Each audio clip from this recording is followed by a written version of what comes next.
you think about it, how anxious are you to get right back to work in this league? You have a contract until June 30th. There's an NHL draft before then.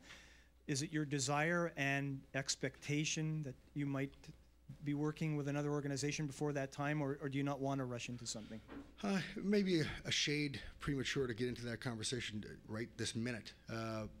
However, the thoughts have crossed my mind. There is no doubt. I've been involved in this business for many, many years. As a player, as an agent, as a scout, as an assistant general manager, and now as a manager. And I certainly don't see my future in any other business. I look very much forward to my next opportunity, and while that's not an expectation, certainly, I will be moving on and entertaining opportunities that are presented.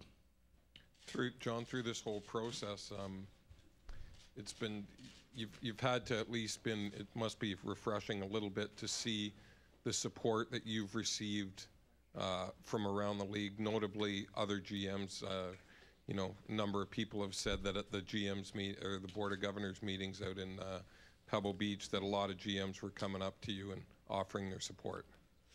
It does mean a lot. Certainly, the respect to your peers in this business means a lot. It goes a long way.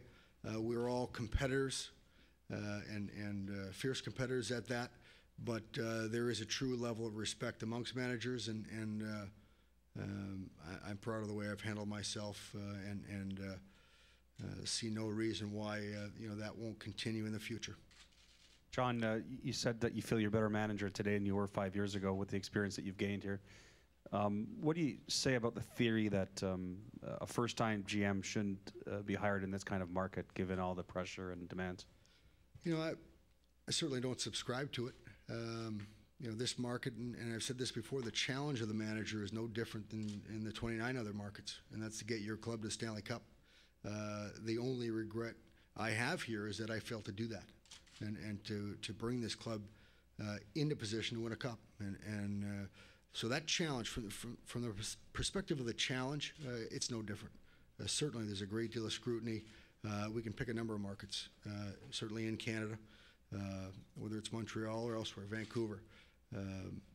So that challenge is really no different here. It's magnified, and aside from that, the challenge remains the same: to pursue the cup and to do it in any market. John, you've shown a great deal of resilience publicly, certainly in your persona. It's been a tough year for you. You've had to deal with death and illness, and now the loss of a job. I'm saying it's been a tough year. How tough has this all been? What has it meant to you? Well, Howard, obviously, anything to do with family and health, whether it's my father or my father-in-law, it really is separate from any of this, any of what transpires here, and all of this is secondary to that. The support of my family is unwavering. We don't derive any self-esteem or self-confidence from this role or any other.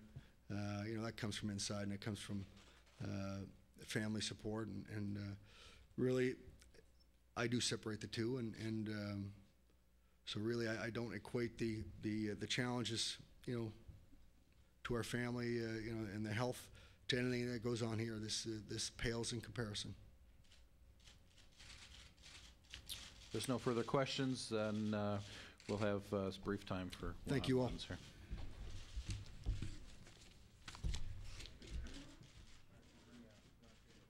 So John Ferguson addressing the media. August 29, 2003 became the 12th GM in Leafs franchise history. For more on today's news, log on to www.mapleleafs.com.